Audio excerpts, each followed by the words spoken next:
In the Perspectrum podcast, we discuss controversial topics. Outside of this context, Michael and I are both working professionals. While doing this show, we are not acting as agents or representatives of our respective institutions, and none of the views that we express reflect the outlooks of our employers. So don't come to my office and throw toilet paper at me. And I don't have an office, but don't come to my cube. Welcome to the Perspectrum. I'm Nathan Seelove. And I'm Michael Bloom. And today we have a super exciting episode to share with you all. We are going to start off by having a discussion about some of the media's reaction to the victory of Donald Trump and who a lot of pundits in the media seem to blame, and how it looks like they're going to make the same mistake that they always fucking make. Yeah. Whoopee! Glad to know we're we're going to end up stuck right in- back where we started. Yeah, stuck in this, Groundhog Let's Day do the hellhole. time warp again. Yeah, exactly. And then we're going to have a really super interesting conversation with one Spencer Jones, who is going to talk about housing. He is a part of a movement for the development of more housing within Northern Virginia, and he has some amazing perspectives. We have a great conversation. Really looking forward to y'all hearing that. Yep. But first, Michael, Hey. let's talk about a media that never learns anything. Yeah, not just the media, but also the Democrats, for sure. Yeah, Let's yeah. and let's try to make sure they learn the right lessons, for sure. Yeah, because we know that they're all great, big fans of the show. Yeah, for sure. know, They're all listening. Like Nancy Pelosi, totally. I'm pretty sure that she's actually one of our patrons. For sure. I'm pretty sure that she actually donates to us under the name Taylor Bloom. Mm-hmm. Yeah, that's what I've heard. Well-known progressive from New York. So where do you want to start? What's getting your goat today? Okay, so the general consensus among many different media pundits, I've been seeing this a lot on NBC. I saw this on Morning Joe, is basically that the reason why Harris lost is because she just went too far to the left. Yeah. And she spent too much time embracing identity politics. And she kept using phrases like Latinx. And she was so obsessed with trans people in sports. And she just kept talking about it over and over again. And that the only way that we can possibly win in the future is if we abandon the far left completely.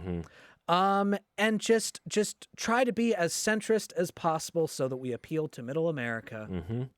Let's talk about that far left claim, because here's why that's bullshit. So here's why that's bullshit. Yeah, totally. Voters didn't vote against the left.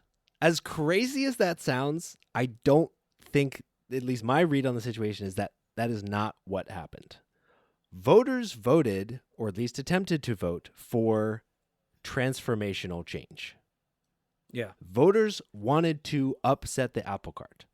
So, and to be clear, when we're talking about voters here, the people that put Trump over the edge or not are the people that stayed home and the people in the center that voted for him and stuff like that. So we're not necessarily talking about 90% of voters, but we're talking about the voters we need to get.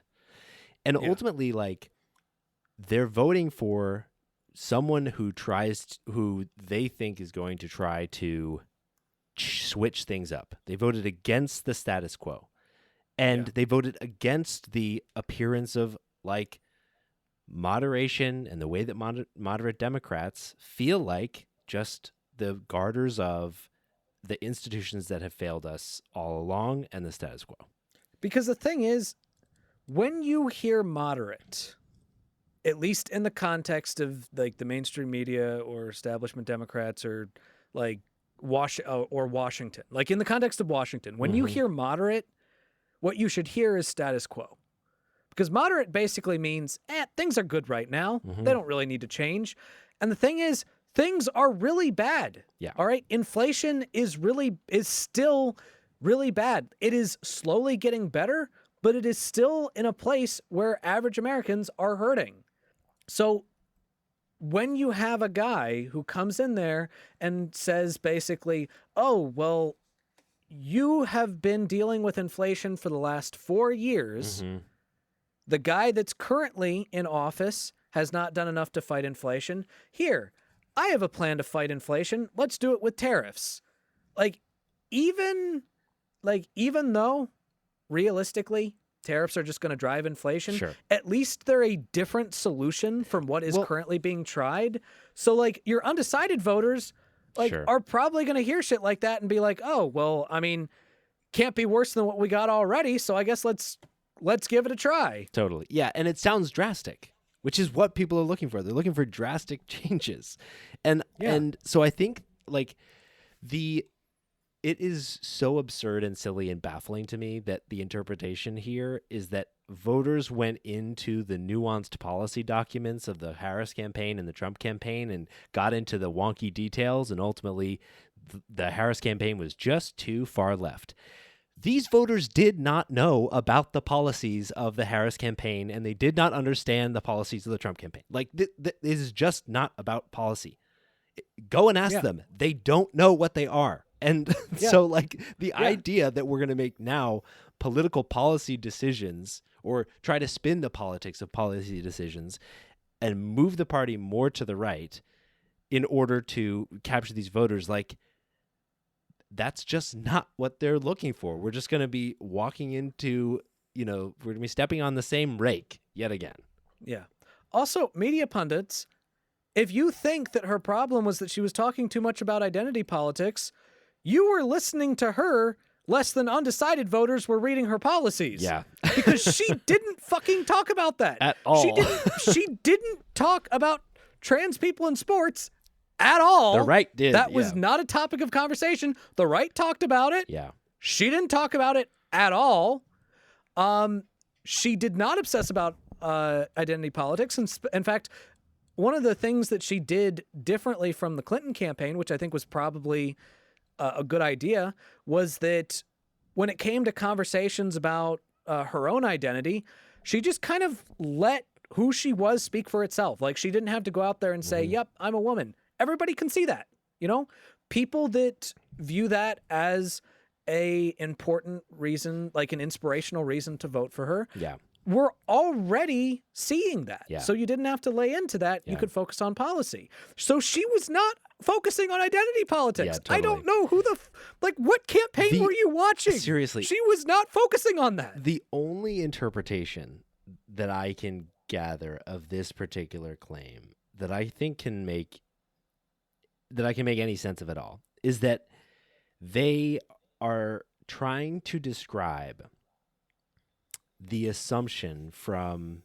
Democratic operatives that people of certain identities are, by definition, going to vote for the Democrat. So, like, black people, Latinos are just going to be the reliable voters for Democrats. And so, like, they, I guess, they have, like, already gotten the benefits of identity. I don't really know. But if we put it in that frame, which is probably not what they're talking about because what they're saying doesn't make any fucking sense. If we put it in that frame, I think it's potentially an interesting thing to look at, because there was a lot of discussion, I think, in polling and in like advising for the Democrats about like how to appeal, about one, heartburn about losing the share of Black, Latino, and female voters, losing the share of young people in polls ahead of the election, and how to go after and recapture those votes. And I think to some degree, the way they were trying to do it is by putting together a bit of stitching together a bit of a hodgepodge of policies that they thought might get these people's attention and interest, and using that, try to form a coalition of these various political subsets and groups. Which, if we look at it from that lens, I think it is a good criticism, which is like, I actually don't think that's the best way to create a unified vision and build not a coalition, because it's not about bringing together a bunch of people with homogenous, like a bunch of subset of groups with homogenous views, but rather creating a single unified vision that spans across all these groups, like, oh, I don't know, a vision for our economy that supports and helps the working class. Yeah. Because like I think we've done a ton of like agonizing over the specific like reasons why when you do focus groups with these various sub demographic groups and you poll them and we've dug really deeply into the drivers of why these people are moving towards Trump. And we've really sliced and diced the whole thing. And the more we slice and dice, the more we realize that it's all the same fucking thing, generally speaking, which is they're looking for economic improvement for themselves and their families and a way up for the middle class and for opportunity. And so that's a universal thing that we should be delivering. We don't need to be focusing on like any one particular subgroup, because ultimately we've got a united kind of class. I think more and more we've got this united kind of class level structure rather than a structure for any a struggle in any, only in any one demographic group. We need to deliver on for everybody. Yeah. And also, like, so much of the focus, and this is something that we talked about in our last pod, so much of the focus from the Harris campaign was on how terrible Trump was. Like, just general, just interpersonally. I know. And look, people know that. Like, lots of people know that. This Undecided voters know that. We made this point a month or two ago, and we were like, stop talking about this. It's already priced in. Everybody knows about this guy. He's got 100% name ID. Like, the most you should say is, like, yeah, these people are weird. Yeah. Boom, move on. Mm-hmm. Like, but then you have to focus on how you are different from his policies. Yeah. Because to Michael's point, a lot of these various groups that should normally be locked in for the Democrats, they were hurting because of the economy. Mm-hmm. And, whether fair or not fair, the face of the economy was Joe Biden. Yeah. And Kamala Harris basically said, yeah, I wouldn't do anything different from Joe Biden. Mm-hmm. So, there are a good number of voters that are probably going to be there thinking, you know what, I don't like Donald Trump, but God damn it, the economy is not improving, and I'm tired of having to pay $4 a gallon for gas, mm-hmm. and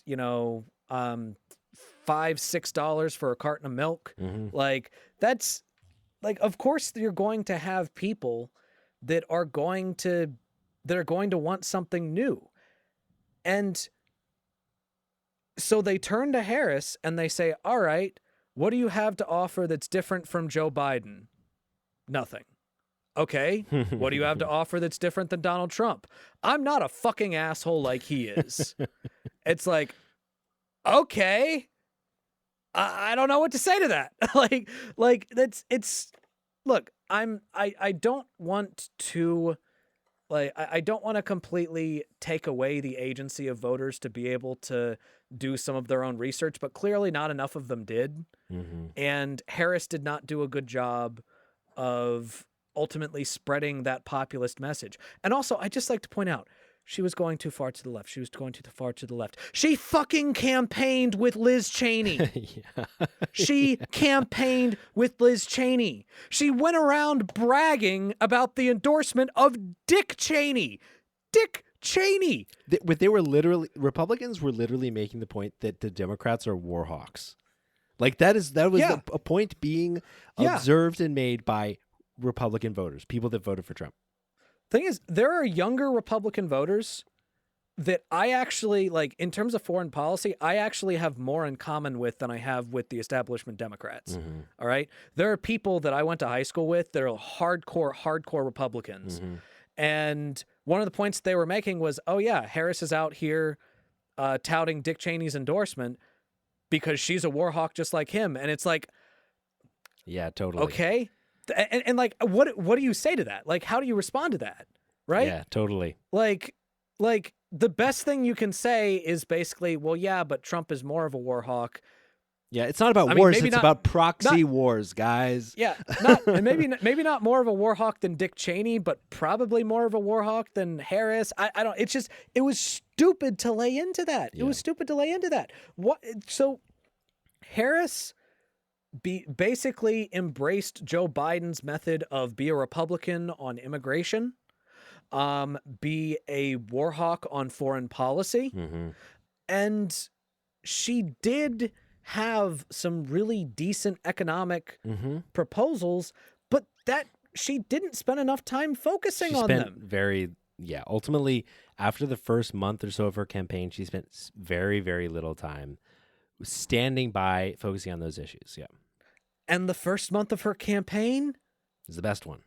was the best one. Yeah. All Yeah, right. totally. Some people, oh my God, there was this one fucking pundit that said that blames the fact that she chose Tim Walz, Crazy. who like I went through all the statistics, so I'm not going to go through all of them again. But they're like, yeah, well, he was too progressive in Minnesota. I went through all of the policies that he passed in Minnesota, and like the lowest percentage approval for one of them was like 57%. Mm-hmm. Like the shit that he passed in Minnesota are universally popular. Yeah. I'm sorry if you are a political pundit and that is the argument you are making, quit your job right now because you don't know. Like, it takes a simple Google search to realize, like a 2-second Google search Yeah. to look at those policies and be like, oh, wait, that's actually bullshit because look, X percentage of people actually support that. Like, it takes 2 seconds. If you think that the reason why she lost was because people didn't want the policies, didn't want policies like what Tim Walz passed in Minnesota, just quit politics. You're done. Like you're useless.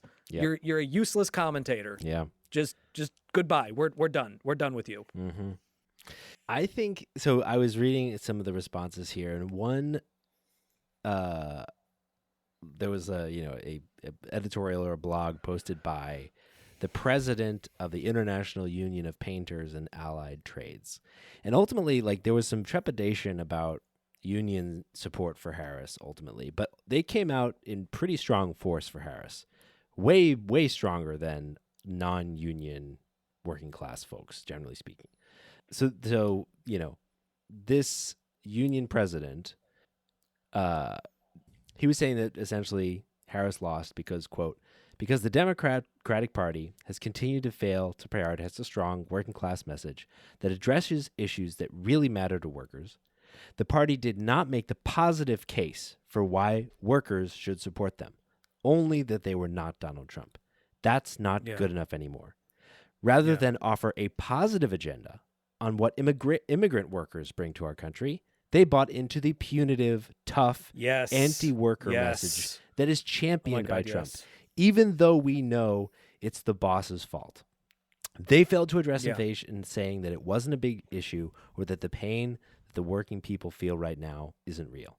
So basically, every step they made was exactly the point that we've been making, like towards moderation, towards the right, and just like not being as good of a populist, or I should say not being as authentically populist seeming as Trump.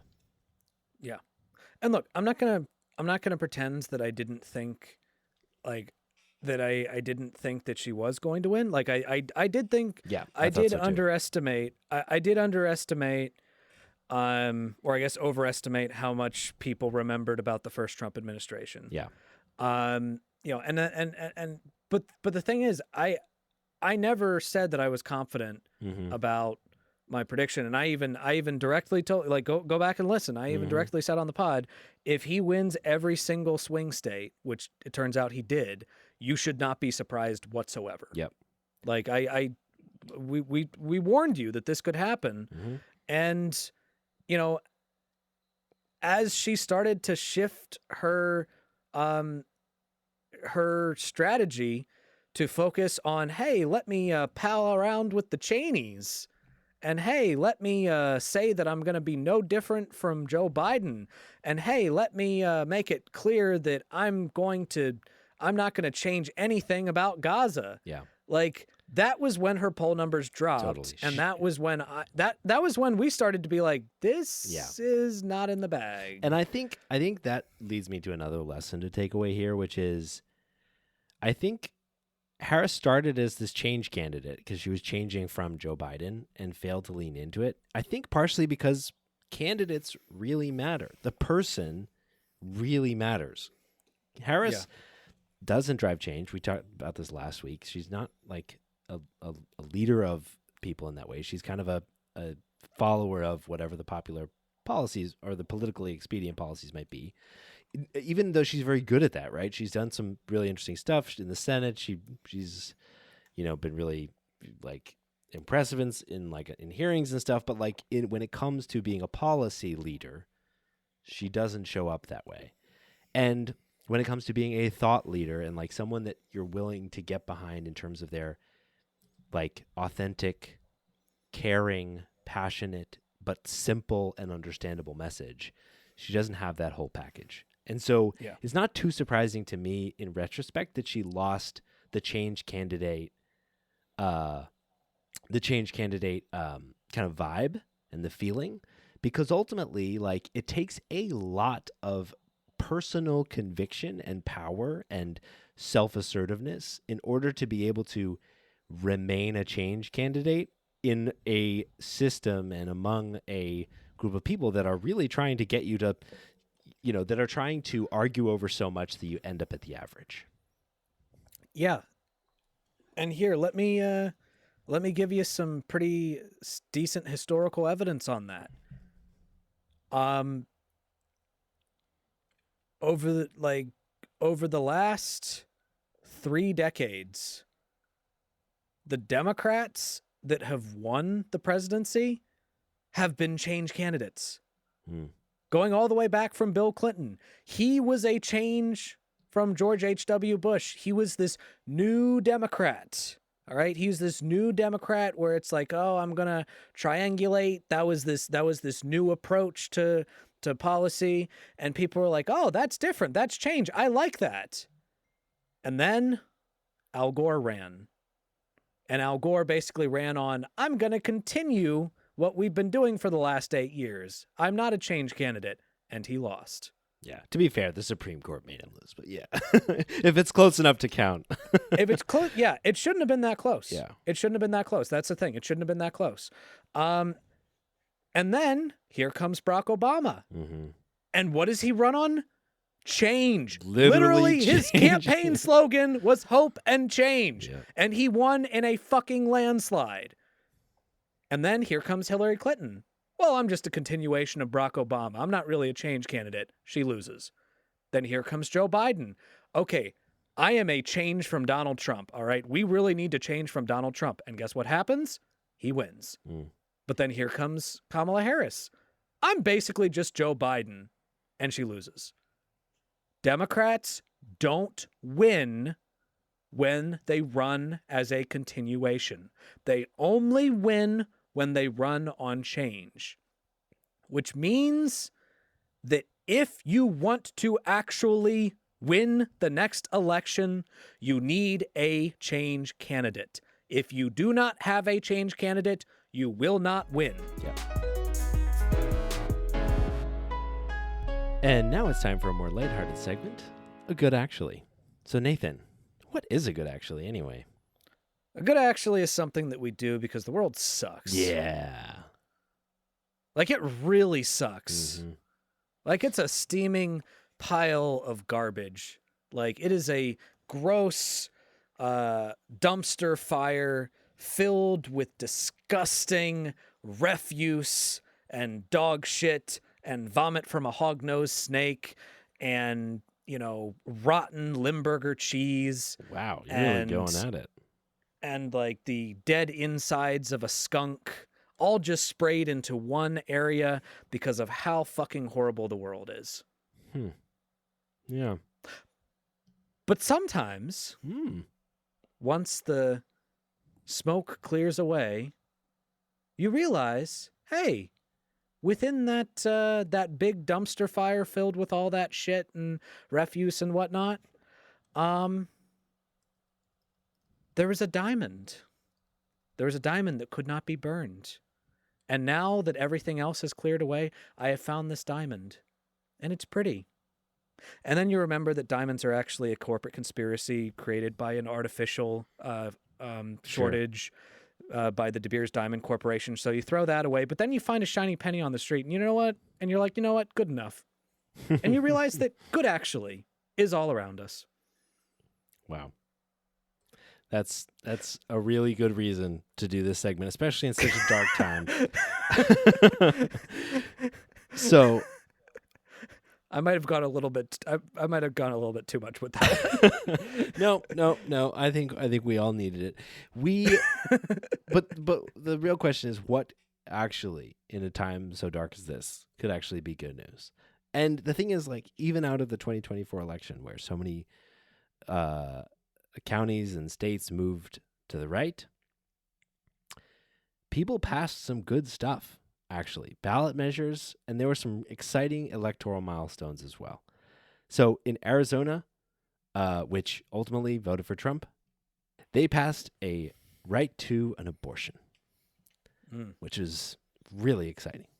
Same in Maryland, Colorado, even Missouri, deep red Missouri, and Montana. So a number of right-leaning states established a right to an abortion via ballot measures. Right-leaning states like Alaska and Missouri passed minimum wages and paid sick leave as ballot measures. Huge. Super exciting. And then a couple of really exciting electoral milestones. Sarah McBride became the first out transgender person to be elected to Congress, which is a huge milestone for the trans community. And for the first time ever, 2 black women will serve concurrently in the Senate, which kind of crazy that that's the first time that's occurred, but here we are. I hear that and I'm like, how has that not happened before? But it's good. that should be more exciting, but but it's also just kind of sad. But this is good actually. So it's good, happened. Actually. Good things happened. Better extremely, extremely, extremely late than never. Exactly. So that's good actually. So for our next segment, we are talking about housing. Specifically, we're talking about rent and inflation and how messed up the market is, and like how much of a driver of inflation rent has become. And, you know, everything these days is cast in the light of the most recent election. So we're trying to frame this as focusing on really understanding what policies are making a difference here for people, what works, what doesn't work, and to use that as kind of a model to try to help contribute to, you know, solving this challenge, which is really upsetting people's wallets and their lives. And to help us through this conversation, our friend Spencer Jones is joining us. Spencer, welcome onto the pod. Thanks, Michael. Yeah. I'm glad to be here. Yeah, Spencer and I have known each other for over a decade. Super, super sharp guy. He's got degrees in all kinds of stuff and is super into housing policy. So he's going to help us work through what is a very, very complicated topic. Yes. where a lot of people have tried a bunch of stuff, and there is so much conflicting data and research out there. It's really hard to parse through it all. So hopefully we can make sense of it all tonight. Yeah. Yeah, absolutely. And I think that reasonable people can definitely disagree on some specific aspects of it.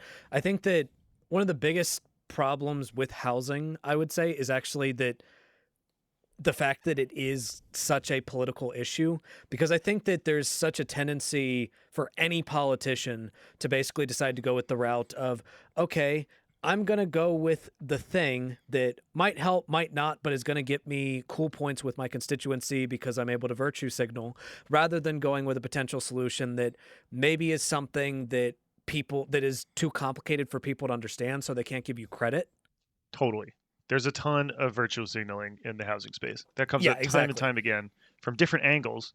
You know, some cities politicians are trying to virtue signal one way, and some cities politicians are trying to virtue signal the exact opposite way. Yeah, totally. Yeah. Yep. Okay, so to put all of this in a bit of perspective, rents have been going up significantly over the past few years. So from 2019 to 2023, rents nationally in the United States increased 30.4%. while wages over the same period only increased about 20%. So we've got this growing gap and unaffordability crisis when it comes to rent across the United States. And this is a significant contributor to overall inflation, which is something that all of us are feeling, puts a lot of pressure on folks. And I'd love it if we could spend a few minutes talking about some of the drivers that we're seeing of like the housing affordability crisis in general. I mean, we're specifically focused on rent. But I think this is something that, like, as I was thinking about it prior to doing some research, wasn't very intuitive to me. I was like, there's like still the same-ish number of people. Like, why on earth would housing be increasing so much more than population? And to me, that's something that just didn't seem very intuitive. So maybe we can start with something like that. Yeah. So first of all, fuck that, right? Like, just to sort of like zoom out, like we have to sort of stop and remind ourselves, like, we all live somewhere, and the idea that every year your rent is going to go up and that one day you might not be able to afford the current place you're living in sucks. Yeah. Right.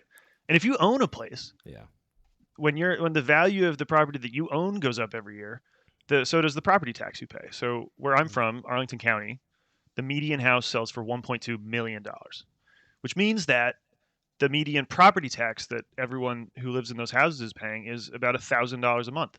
And I bet when they bought that house, they didn't expect that they were going to be paying $1,000 a month in property taxes, but here they are. So they're getting squeezed by inflation and housing prices. Not maybe as much, but in a similar way to people who are renters are getting squeezed. And it sucks. And it's really personal and it's not fun. And I think it's important to sort of call that out because that is what people are talking about in the election. Like, this is part of inflation, and there's a reason why people are pissed about it. I did not think about it from that as like that angle at all. Cause like ultimately, like, I think it's tempting to think of people that actually own a house in this environment as really lucky. But ultimately, like $1,000 a month on top of a mortgage is a significant cash flow problem at the very least, even if you're benefiting from like rising like home prices. Yeah, and I think that one thing worth considering when we're looking at kind of the overall, like, zooming out when it comes to inflation, is not only is it that you're paying more in terms of housing, but you're also like housing in terms of your rent, in terms of your property tax, but you're also paying more in everything else because like there's a certain amount of money that's going to be left over after you've paid mortgage or paid rent. And now even more of that is being eaten up, which means that you are not going to be saving as much of that, which also means that, say you're renting, but at some point you want to save up for a down payment to buy a house. Well, you're not going to be able to save that, which means less people are going to be able to actually become a part of the housing market as owners to begin with. So they're going to have to stay in rent, like in rental properties. Yeah, for sure. It is definitely a vicious cycle as costs increase, like putting pressure on everybody's ability to cover their expenses in their lives. So I think we've seen this huge increase in housing prices. This is a combination of being driven by, well, really it's a decades kind of long trend of under construction. I think seems to be the consensus in the market, is that we've got this problem that we've been under building houses relative to like our population, and then ultimately, like during COVID, we had a ton of market disruptions kind of all occurring at once. You had a significant increase in demand for housing, partially driven by people moving out of big cities and into surrounding suburbs, where smaller cities and suburbs were seeing some of the most significant inflation. You saw people taking advantage of low interest rates and moving into like attempting to purchase homes, driving up prices there. We saw large organizational investors also investing in the housing market and buying up single family homes. Actually, Michael, that's another thing I wanted to sort of point out that you hit on right there as well. Totally. Is not only are people seeing increased prices of homes, right? But with the interest rates going from 2.5% to 7% or whatever, I mean, I think that your monthly payment is gonna maybe not quite double, but like thousands of dollars a month more on a typical place. And so, I mean, from the perspective of a young person or someone who has a family and is trying to, buy a place, or maybe someone who wants to, get an additional bedroom, I mean, you're just locked out, right? Like there's a reason why people are so angry about this. Yeah. So what are we thinking, Spence? Are we thinking like overall the goal here ultimately is whether you're renting or you're trying to buy, we're trying to moderate the increase? Are we trying to drive down prices? Like what are we trying to accomplish here? Yeah. The thing I always ask when I look at a policy from especially local government, right? Like I don't fundamentally think that this is a federal government problem. Yeah. I think in some cases it's a state government problem, but in most cases it's a local government problem. And so, for example, in Arlington, which is what I'm most familiar with, they just sort of put out a list of policies that they are saying is going to sort of improve the path to homeownership. And I looked at that list of policies, and not a single one of them is going to result in building more houses or apartments. And so to me, that's some of the virtue signaling that we've talked about, right? Like I do not fundamentally think that the policies are going to make the rent go down. And I think making the rent go down is the sort of correct question to be asking. Yeah. Well, and I think, and I'm sorry if I'm jumping the gun on you a little bit on this one, Spencer, but what it looks like to me, based on a lot of what I've seen, there's so many complicated aspects of that go into housing prices, but it does seem like a consistent trend is that the more houses that are being built, the less money people tend to spend in rent. So like one of the biggest solutions to kind of allude to what you were saying is you have to have more houses because there has to be more in the way of competition, which I think is partially what you were getting at there. Totally. I think that's the sort of fundamental that it all comes back to.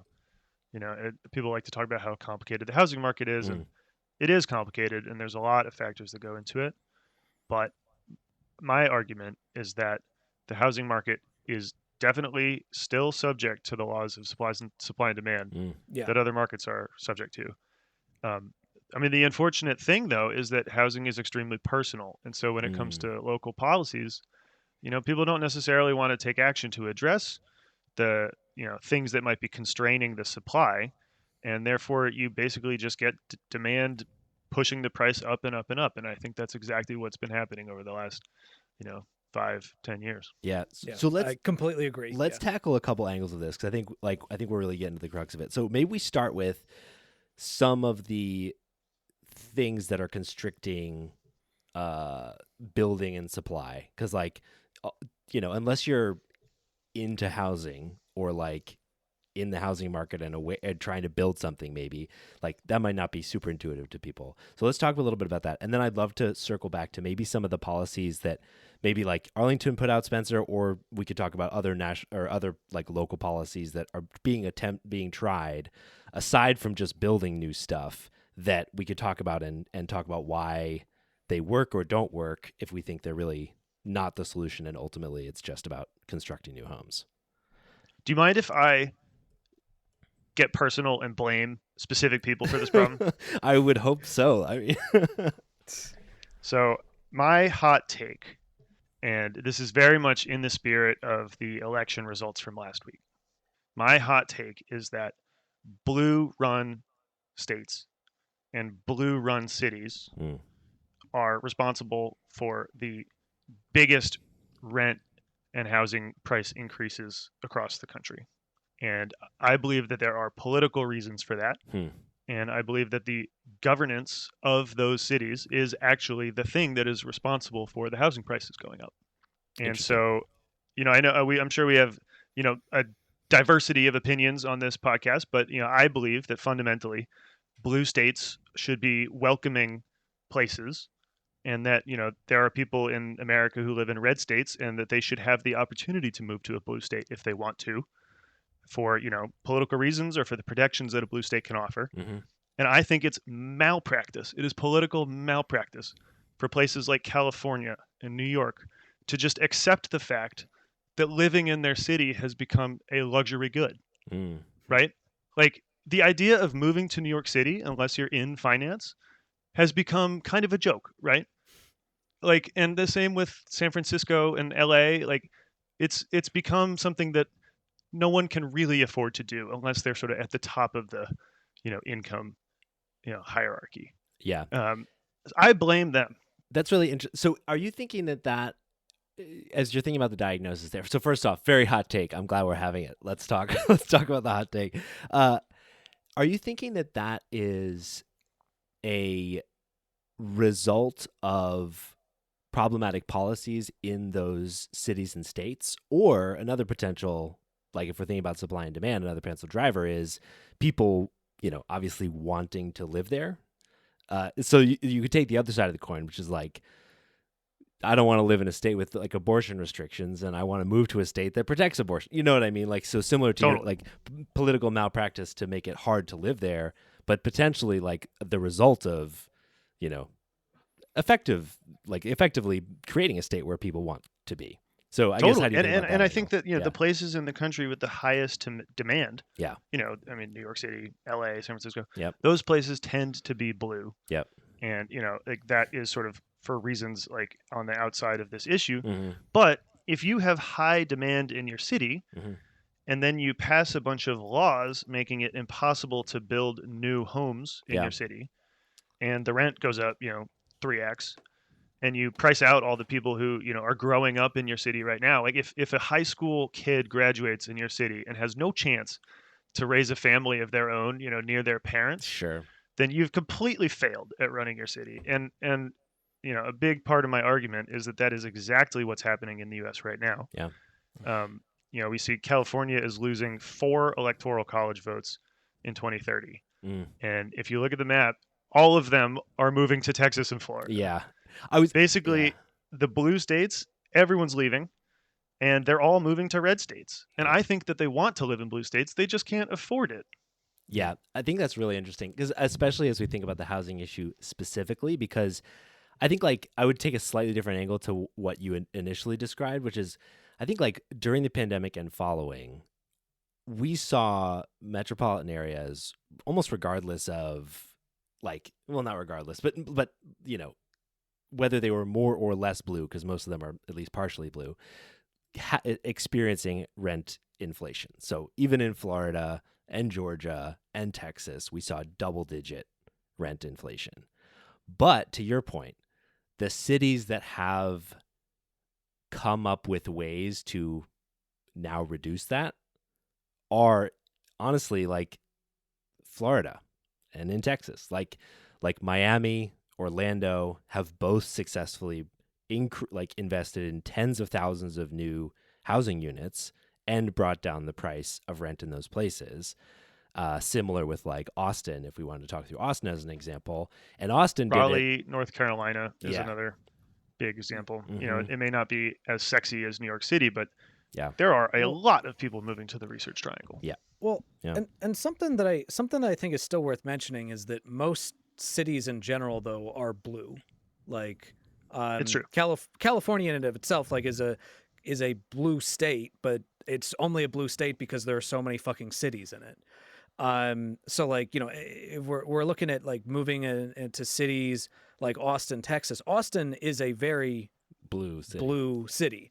Raleigh is a very blue city. Yeah. And I know that when we had done our planning call, we had talked a lot about Austin. So I was spending some time trying to kind of look at, okay, why is rent going down? And I will say, like, I would love to hear your take on some of the specific policies that they might have introduced in order to make make it easier to build housing units. But my understanding, based on what I was looking at, was the fact that they actually saw a major spike in rent in 2022 because there was such a high number of people that were moving to Texas during the pandemic, specifically to Austin, Texas, because it became a city where it was like this epicenter of people who are working virtually.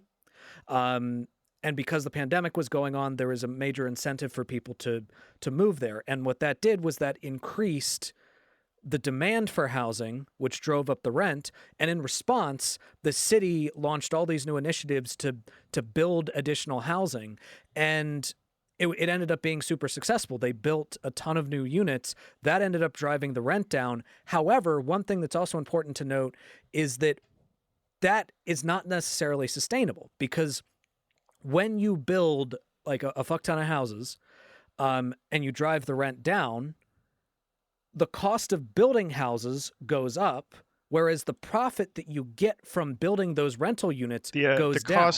The cost doesn't necessarily go up. Yeah, just the returns would go up or would go down, right? Because you'd have a lower. But if the price goes down, yeah, eventually you reach a point where it's not worth it anymore. Yeah, it's like a boom bust cycle, basically. Well, but it doesn't have to be. Like it could be just a balanced, market system. It doesn't have to boom or bust. And that's a pretty familiar system to us, right? Outside of housing, like that idea that producers, like if all of a sudden everyone wants, the new, I don't know, what's like the Cybertruck, right? If all of a sudden everyone wants a Cybertruck, the price is going to be very high, and you're going to have wait lists at the dealership, right? Think of the the electric Ford F-150 or whatever. Like if everyone wants it, you're going to have extra fees at the dealership, and it's going to be very hard to get. But then eventually Ford will ramp up production, make enough to satisfy that demand, and the price sort of comes down to a more reasonable level. Yeah. And then Ford basically says, okay, like we don't have to keep making thousands and thousands of these, so they chill out, and that's when you sort of reach the stable point. Yeah.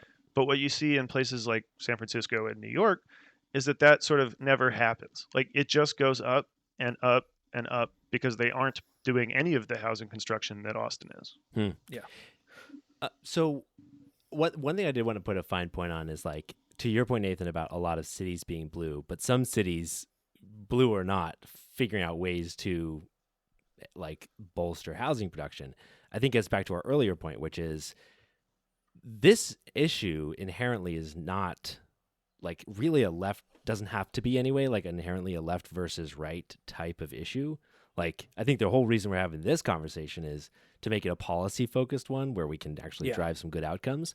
And ultimately, to the point we made earlier as well, the question on like either virtue signaling or to like give it a, to try to paint it in a more positive light on like some kind. I think most blue cities are attempting to do some kind of affordability controls or make living in the city affordable for the lowest income folks. But like, it doesn't inherently have to be like a super political thing, because obviously we have examples of blue cities like Austin, figuring this thing out. It's an issue that is pretty much orthogonal to the traditional left-right divide. Totally. Because I fully when I go on Twitter and I talk about housing, most of the people who get pissed off at me are actually Trump-supporting Republicans. But the thing is, they actually have very similar policy views as the sort of like, wealthier, older Democrats who live in North Arlington. Like they actually have the exact same perspective on the issue. What is that perspective? The perspective is we shouldn't build any apartment buildings in Arlington County. And that is kind of what it boils down to. There's people who say we need more housing, and Arlington County is pretty much full, so the only way to get more housing is to build apartments or condos, right? Things stacked on top of each other. Yeah. And the people who live in the wealthiest part of town basically say, no, thank you. I don't want you to do that. I would like to live in my single family zoned neighborhood where houses all cost $2.5 million. And I don't really see the reason why anything needs to change. Yeah. And that's it's sort of a reactionary view. Like, I don't think that leads to good outcomes, or I don't think it's really super considered, but it's a fine perspective to have as long as, you already live there. Yeah. You already bought your house. You're fine. Yeah. Yeah. Yeah. I think to zoom in on that a little bit, I think like Austin is actually a great example of some of these, both like these political forces and then also like their response to it. So we had, as we mentioned, like a huge population explosion, well, relatively speaking, in Austin, where the population grew by like 173 million people, but from 2020 to 2023, we had a significant increase in rents in the city, and housing became a central issue during the election of the city council in 2022. It became a huge focus.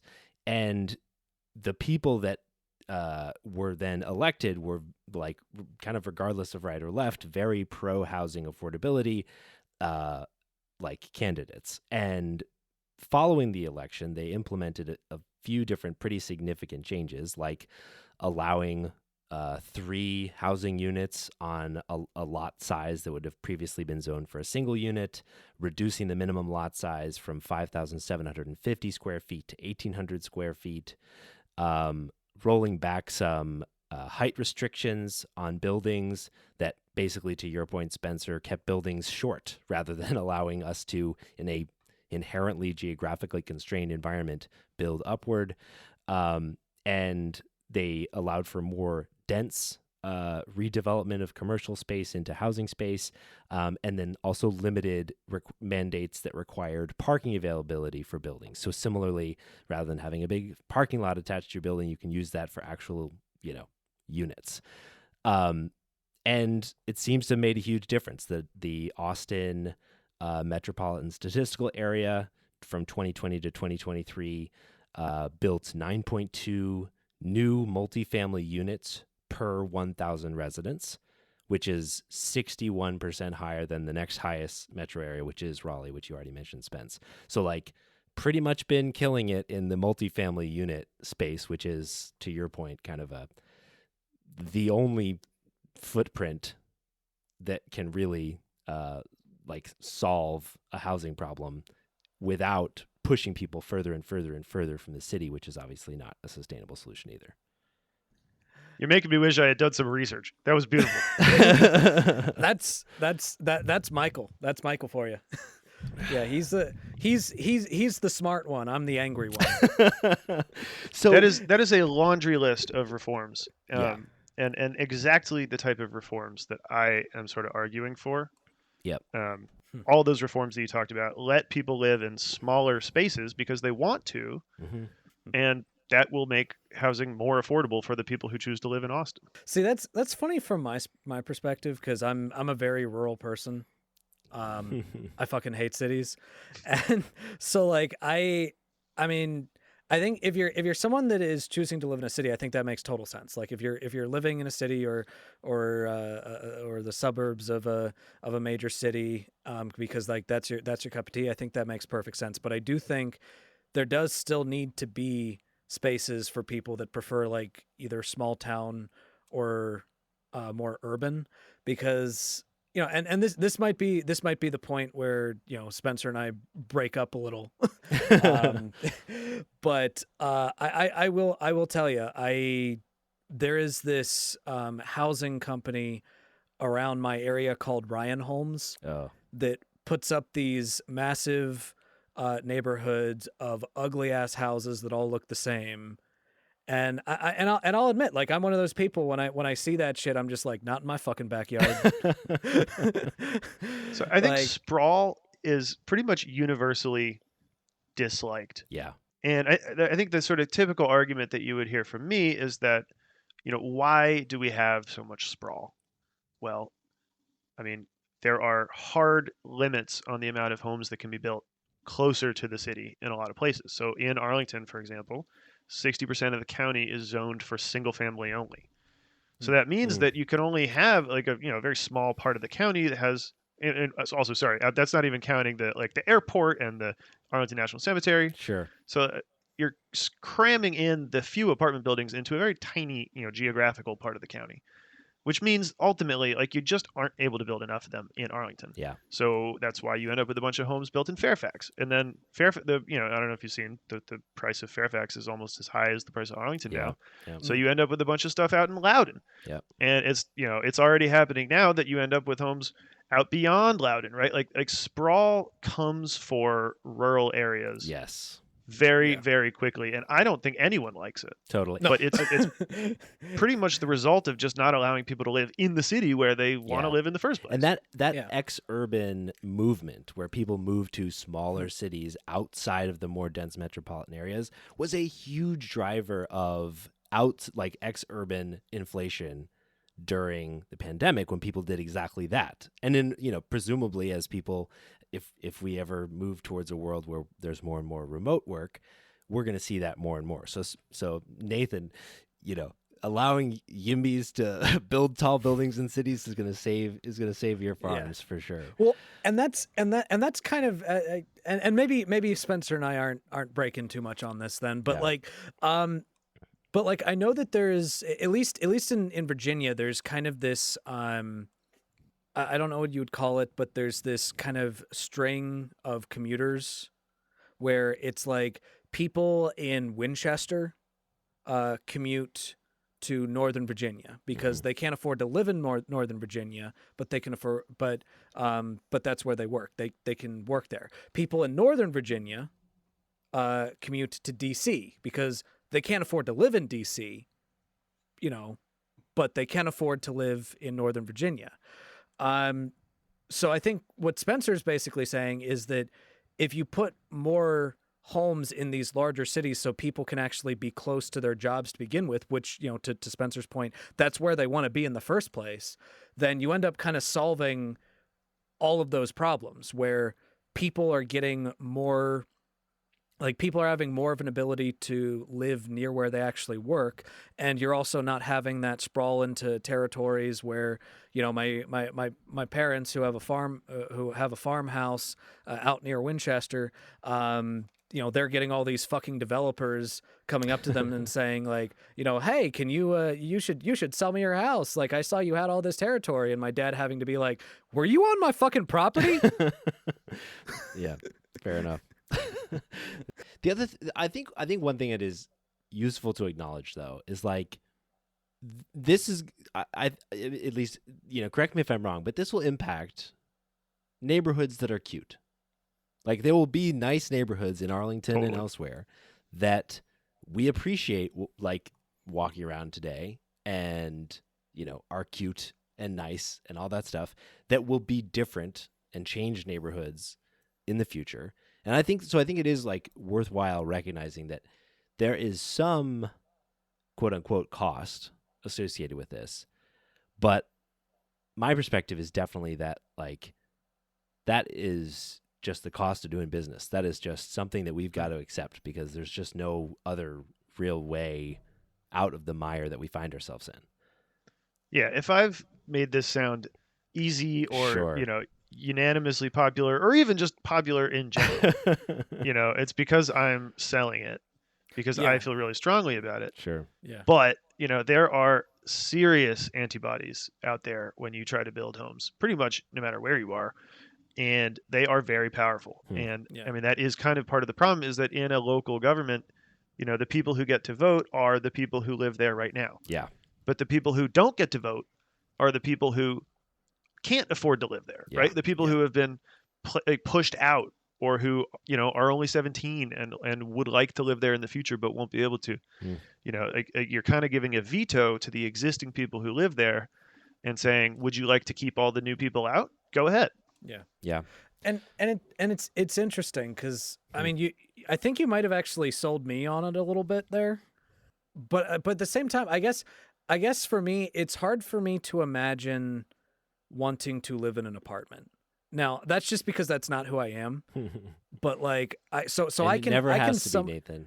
I understand that. I understand. But I lived in an apartment once, and it was very much not for me.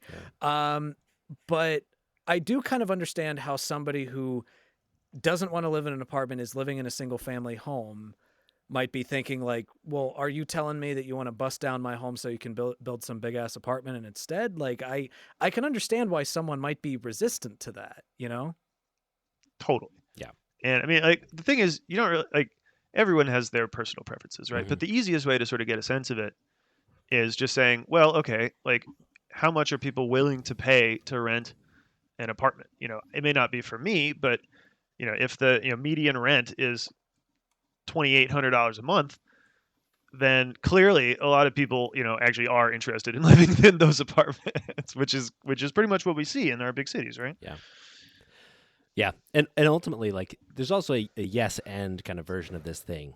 To your point, there's like a kind of potential, like, kind of more natural market settling that can occur here. Because to your point, Nathan, like, yeah, you probably don't want to live in an apartment, but do you want to live,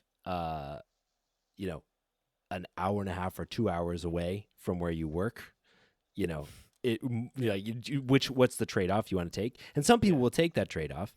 And in cities like DC, where they're while investing in housing is an opportunity, they are also investing in, like, the expansion of the metro and things like that. So, like, people that live further out. Now, I guess this goes against the sprawl point, but people that live further out and want to live in, like, a farm or something like that can still participate in the economic benefits of an area. So like this. I think the future of so many places is actually just townhouses. And townhouses are illegal in most places, No right? way. Single family zoning generally bans townhouses, and it's because of setback requirements on either side of the building. Right? There's basically just a zoning regulation that says if you're going to build a house, you have to have at least 5 or 8 feet or whatever of side yard. So you just can't build townhouses. And there's a tragic racist history of that in Arlington because guess who lived in townhouses in the 30s when they were outlawed. Yeah. So when they sort of unoutlawed them in the 80s, but they're much more affordable than houses. Totally. You have this sort of spectrum, right? Like you have apartments and condos are generally much more affordable. You have townhouses sort of in the middle, maybe good for families, and you have houses, which in a lot of big cities are just a complete luxury good that no one can afford. Yeah. And simply making townhouses legal in a place like Fairfax County, I think would make a massive difference for families trying to get started, right? Yeah, totally. That blows my mind that those don't fall into the single family bucket. And I think that's the other thing here is, like,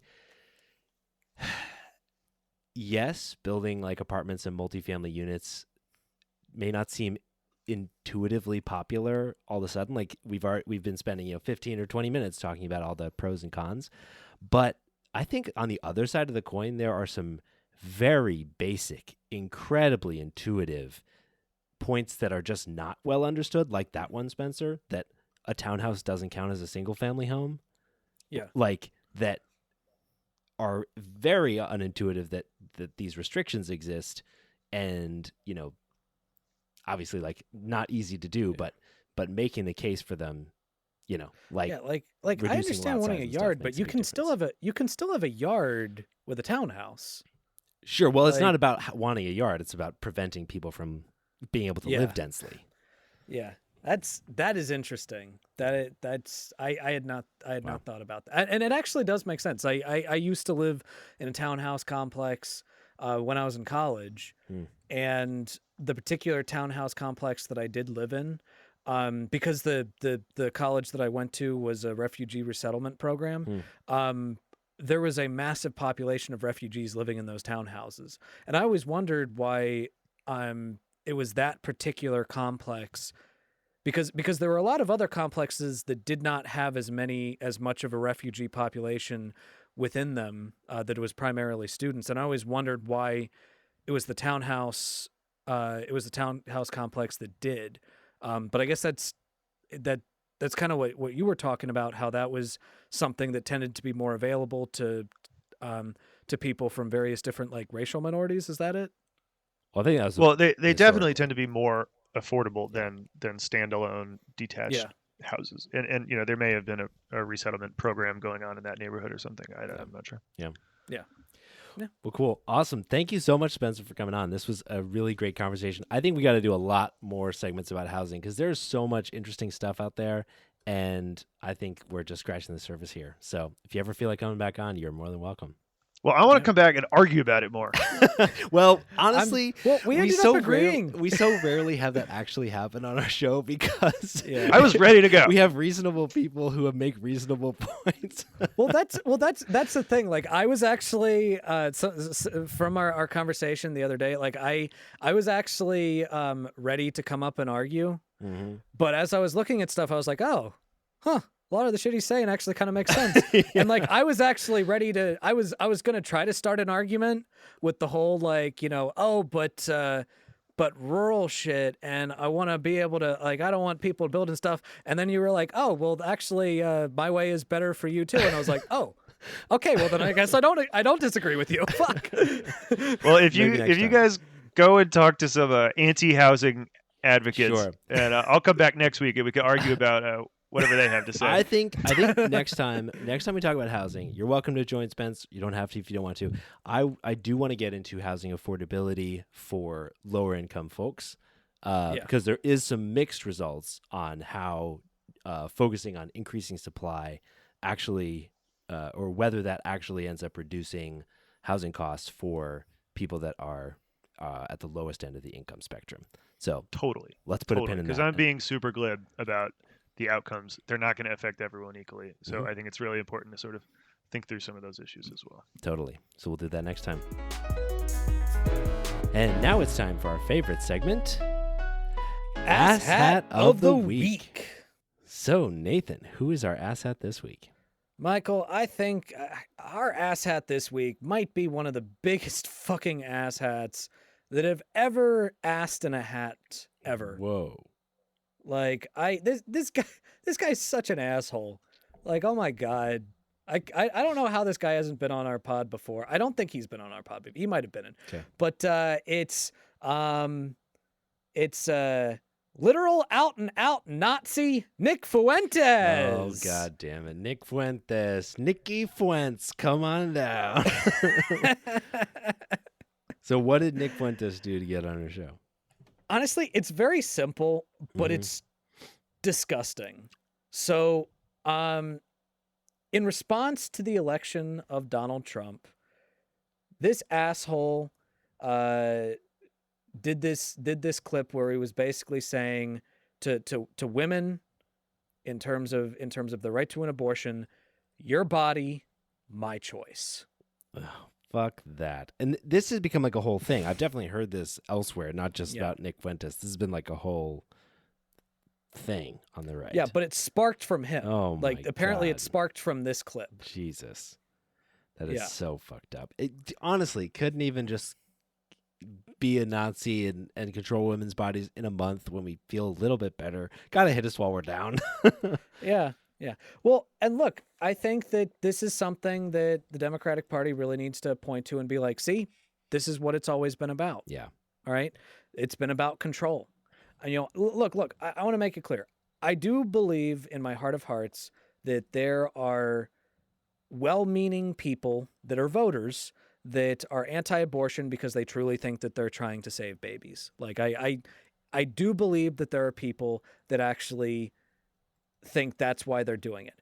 But at the end of the day, the effect of what is actually happening is that people's bodies are being controlled against their consent. Yeah. All right. Exactly. They're being forced to put themselves in a life-threatening situation because, look, I honestly, I think that one of the legal strategies for, in the courts should start being recognizing the fact that life, that these laws that say, in the case of the life of the mother, we need to allow it. Pregnancy in and of itself is a life-threatening condition. Yeah. It's like very risky. It just is. Like that's what it is. So anyway, you know what, and maybe we should thank Fuentes for finally lifting up the veil and making it clear, like this is what it's been about all along. You want to punish women for having sex. Like, you want to punish women for having sex and for not fulfilling their roles as the baby makers in society that you think is the only thing that they're good for. Like, fuck that guy. Message received. Yeah. Mask off. Message received. Thank you for your honesty. Go fuck yourself. So congratulations to Nicky fucking Fuente for being this week's Ass Hat of the Week. And now we'll end our show as we usually do with our highlights. So Nathan, what's your highlight this week? My highlight this week is actually, it would have been my highlight last week, but we didn't have highlights last week because there's nothing high about last week. Yeah. I finally finished the first draft of my 3rd book. Congratulations. That is awesome, dude. I finished it in a hotel room, and man, putting that last period down and just being like fucking done. It's just such a good feeling. It means that now I can do because I like editing more than I like writing. Really? That's insane. Yeah, I do. I like it because it's a chance to, I like getting immersed into the story, but being able to kind of change it as I go along. And I don't know, it's easier to get immersed in the story for me, at least, during editing than during writing. You know, I don't know. Maybe I don't know if that's just me being a rookie writer, or if that's a common experience. But but that was really exciting, awesome. And in my first book, by the way, is getting really close to being released. So hopefully either by the end of this year or very early next year. So, be listening to me promoting that shit. Awesome. Congratulations, dude. That's an amazing accomplishment. Well done. Yeah. Thank you. What about you, Michael? What's your highlight? Man, honestly, I think it was having Spencer on. I've been wanting to pick his brain about that particular topic for a while, and I was very happy that he was excited to come on the show. So that was great. Nice. And now we'll thank all the amazing people that make this show possible. So thank you to our incredible patrons, Jerry DeViller, Fade Out Scoop, Taylor Bloom, Kyle Chaska, and Tobias Janssen. And thank you to our amazing editor, Kayla, for all they do to get this show on the air. And thank you, dear listener, for listening to The Perspectrum. And you'll hear from us again next week.